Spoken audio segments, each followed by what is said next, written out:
Assalamualaikum dan salam muafakat Johor Nurul Akidah Abdul Razak untuk edisi Buletin Selatan 28 Januari 2015. Kerajaan negeri menyambut baik usaha yang dilakukan oleh Persatuan Penggerak Pengguna Johor PPPJ dalam usaha memperjuangkan isu-isu pengguna di negeri ini. Menteri Besar Johor Datuk Mohamad Khalid Nordin berkata PPPJ telah memainkan peranan penting dan bertanggungjawab dalam menyalurkan pendapat serta aduan pengguna terutama melibatkan isu setempat. Datuk Mohamad Khalid berkata demikian pada Majlis Jamuan Dana Aktiviti Anjuran PPPJ di Johor Bahru baru-baru ini. Teks ucapan beliau dibacakan oleh Pengerusi Jawatan Kuasa Belia Sukan Kebudayaan dan Warisan Johor Datuk Zulkarnain Haji Kamisan. Pergerakan pengguna di negeri ini telah lama bertapak dan memainkan peranan serta tanggungjawabnya dengan baik sekali demi memperjuangkan isu-isu kepenggunaan.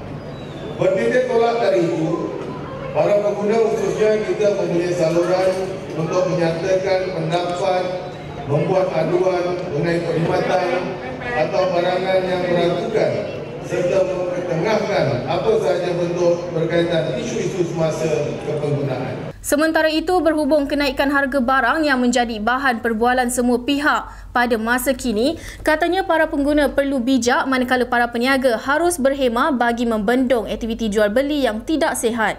Justru itu, dalam keadaan ini, persatuan-persatuan pengguna dan masyarakat perlu bertindak sebagai pengguna bijak serta menggunakan hak sebagai pengguna dan para peniaga perlu disuruh agar menjadi peniaga berhemah. Ini adalah untuk membendung situasi jual beli yang tidak sihat di kalangan peniaga dan pengguna sekaligus menghindarkan ancaman-ancaman negatif yang pastinya akan menyebabkan kestabilan kewangan dan ekonomi negara. Justru katanya PPPJ perlu memainkan peranan penting dalam usaha memberi penerangan yang jelas tentang cukai barangan dan perkhidmatan GST yang akan dilaksanakan pada April depan. Hasil lawatan Persatuan Penggerak Pengguna Johor PPPJ ke Sarawak baru-baru ini memberi suatu jalinan integrasi nasional di antara rakyat Sarawak dan di Semenanjung. Pengerusi PPPJ Abdul Majid Kayat berkata pihaknya teruja akan layanan yang diberi serta sambutannya malah lawatan PPPJ ke Sarawak menambah banyak pengalaman dan pengetahuan kepada rakyat Johor. Dengan mengadakan lawatan PPPJ ke Sarawak, ianya telah dapat memberi pengetahuan dan pengalaman kepada ahli-ahli yang seramai 20 orang tadi. Dan ini khususnya dalam hal-hal penggunaan dan memberi kefahaman cara hidup masyarakat Sarawak yang masih banyak tidak diketahui oleh masyarakat rakyat Johor. Dan juga ini kalau bolehlah Yang Berhormat Datuk selaku pengurusi belia ni, saya harap banyak jugalah program lawatan tadkar belia ke Sarawak kerana banyak perkara khasnya kami di Johor ni tak tahu sebenarnya apa yang berlaku di Sarawak. Jadi dengan adanya lawatan muhibah sebagainya, ini akan boleh memperkukuhkan nasional integrasi khasnya bagi penduduk Johor dengan Sarawak. Justru itu, PPPJ mengatur beberapa program yang dapat memberi manfaat kepada masyarakat selain membantu menjadikan Johor Bahru sebuah bandar yang bersih dan selamat selaras dengan matlamat bandaraya bertaraf antarabangsa. PPPJ telah menyusun beberapa program dan aktiviti yang dianggap boleh memberi faedah kepada masyarakat khususnya dalam hal-hal penggunaan. Satu-satunya idaman kita sempurna nak menjadikan bandar Johor Bahru ni bandar yang taraf antarabangsa dan juga wilayah Iskandar terkenal di seluruh bukan sahaja Malaysia, dunia. Kami akan mengadakan satu simposium yang kita namakan bandar kita bersih dan selamat. Beliau berkata demikian pada Majlis Jamuan Dana Aktiviti Anjuran PPPJ di Johor Bahru. Kementerian Kemajuan Luar Bandar dan Wilayah KKLW memperuntukkan 26 juta ringgit tahun ini bagi menggerakkan program Desa Lestari di 15 buah kampung seluruh negara. Menterinya Datuk Seri Mohd Shafie Apdal berkata kampung yang terpilih masing-masing 2 di Kedah dan Sarawak dan sebuah di Perlis, Pulau Pinang, Perak, Selangor, Negeri Sembilan, Melaka, Johor, Pahang, Terengganu, Kelantan dan Sabah. Katanya bagi tahun lalu, kerajaan telah memperuntukkan sebanyak 20 juta ringgit untuk melaksanakan program itu yang mengguna pakai sistem koperasi. Jelasnya Desa Lestari yang diperkenalkan 2 tahun lalu membolehkan penduduk setempat menjana pendapatan melalui pelbagai kegiatan ekonomi antaranya program inap desa dan tanaman. Kementeriannya telah memilih sebanyak 42 buah kampung untuk menjalankan program tersebut dan daripada jumlah itu 15 buah kampung telah beroperasi sepenuhnya manakala bakinya masih dalam proses pelaksanaan. Tambahnya, kebanyakan kampung yang melaksanakan program itu telah berjaya menjana pendapatan antara RM30,000 sehingga RM50,000 sebulan hasil daripada pelbagai kegiatan ekonomi yang dilakukan. Satu sindiket pecah rumah yang aktif di daerah Seri Alam berjaya ditumpaskan selepas polis melakukan serbuan di Masai dan Pasir Gudang baru-baru ini. Menurut Ketua Polis Johor, Datuk Muhammad Mohtar Muhammad Sharif, ketika serbuan, polis menahan 4 lelaki, 3 perempuan serta seorang warga negara asing selain berjaya merampas kenderaan serta barang-barang dipercayai hasil kegiatan pecah rumah yang disimpan oleh suspek. Polis telah membuat beberapa serbuan di Masai dan Pasir Gudang. Tangkap 4 lelaki, 3 perempuan dan 1 lelaki warga negara asing. Semua sekali 8 orang berumur 21 hingga 37. Kita merampas Pro 2, Proton, Wira, Kerambit dan pelbagai perkara lah. Seorang suspek mempunyai rekod jenayah lampau.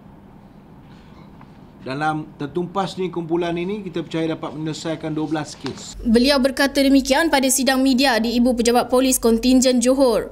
Jelas Datuk Muhammad Mohtar dengan tertumpasnya kesemua suspek, pihak polis dapat menyelesaikan 12 kes pecah rumah di sekitar kawasan Pasir Gudang dan Johor Bahru. Katanya seorang suspek memiliki rekod lampau melibatkan kes jenayah dan dadah.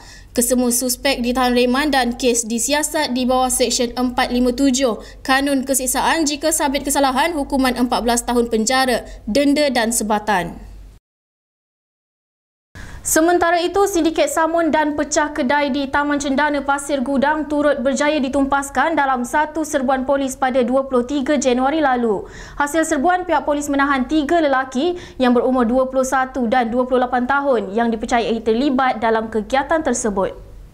Ketua Polis Johor Datuk Muhammad Mohtar Muhammad Sharif berkata pihaknya turut merampas pelbagai barangan yang disyaki merupakan hasil daripada kegiatan samun terbabit. Pada 23 bulan, polis telah membuat serbuan di Taman Cendana. Tangkap 3 orang, cukup 3 orang yang terlibat di dalam kes ini. Kita merampas telefon, kamus elektronik dan pelbagai perkara. Salah seorang suspek mempunyai 6 rekod penjenayah, rekod jenayah lampau. Kita menyelesaikan 6 kes. Dengan penahanan suspek berkenaan, pihak polis dapat menyelesaikan 6 kes samun di sekitar Pasir Gudang. Tambah Datuk Muhammad Mohtar, sejak awal Januari lalu, polis turut melakukan tangkapan serta serbuan ke atas premis-premis yang menjalankan aktiviti pelacuran di sekitar Johor Bahru.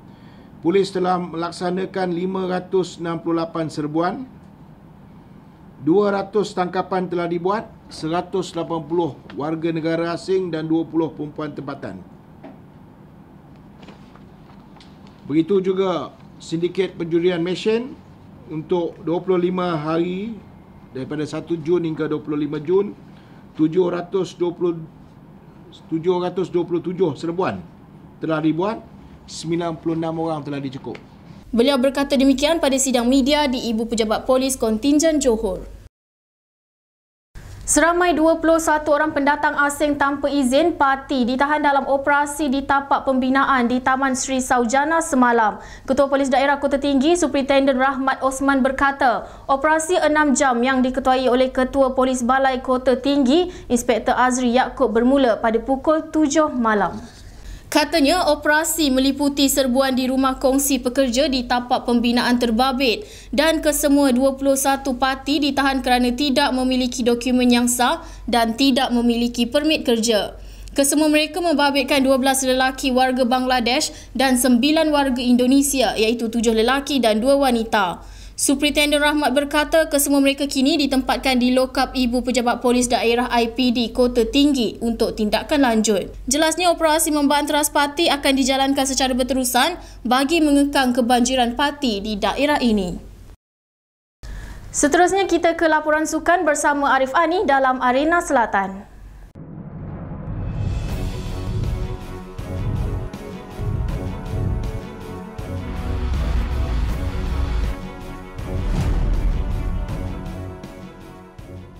Tawaran berlatih selama 3 bulan bersama klub terkemuka Jerman Borussia Dortmund pasti tidak akan dilepaskan oleh bekas pemain tengah Harimau Muda Gary Steven Robert. Ditambah amat meminati aksi pemain tengah antarabangsa Jepun Shinji Kagawa, pemain berusia 23 tahun itu mengakui ia umpama mimpi menjadi nyata dan berharap dapat berlatih bersamanya dalam pasukan utama. Memetik laporan utusan, beliau tidak meletakkan sebarang sasaran yang tinggi dengan cuba mahu memikat pihak kejurulatihan Dortmund. Namun dia hanya mahu memberi fokus pada sesi latihan sepanjang berada di sana. Dalam masa yang sama, Gary mengucapkan penghargaan kepada Tunku Ismail Sultan Ibrahim yang merupakan Presiden Persatuan Bola Sepak Negeri Johor PBNJ dan staf kejurulatihan Johor Darul Ta'zim JDT kerana memberi peluang kepada dirinya menimba pengalaman di Dortmund.